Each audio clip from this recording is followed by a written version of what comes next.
Hi, I'm Linda and I'm from the Wittenberg Branch Library. And for today's lunchtime poetry, I've chosen a poem which speaks to a place where so many of us want to be.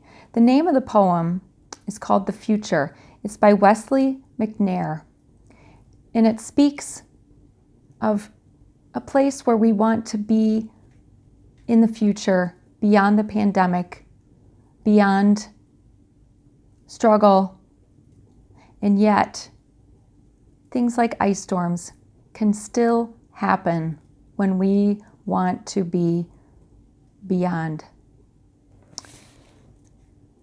On the afternoon talk shows of America, the guests have suffered life's sorrows long enough. All they require now is the opportunity for closure, to put the whole thing behind them and get on with their lives. That their lives, in fact, are getting on with them, even as they announce their requirement is written on the faces of the younger ones, wrinkling their brows, and the skin of their elders collecting just under their set chins. It's not easy to escape the past, but who wouldn't want to live in a future where the worst has already happened and Americans can finally relax after daring to demand a different way? For the rest of us, the future, barring variations, turns out to be not so different from the present where we have always lived.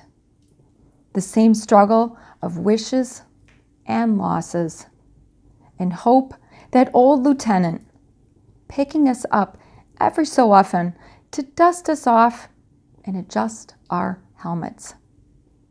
Adjustment, for that matter, may be the one lesson hope has to give, serving us best when we begin to find what we didn't know we wanted in what the future brings.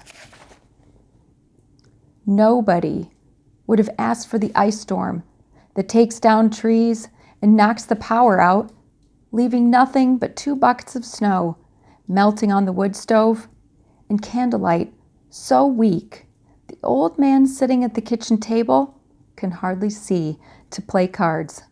Yet, how else but by the old woman's laughter when he mistakes a jack for a queen?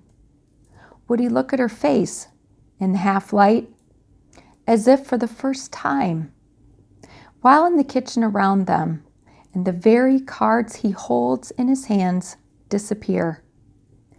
In the deep moment of his looking and her looking back, there is no future, only right now. All, anyway, each one of us has ever had. And all the 2 of them sitting together in the dark among the cracked notes of the snow thawing beside them on the stove, right now, will ever need. Happy Friday. See you next week. Bye-bye.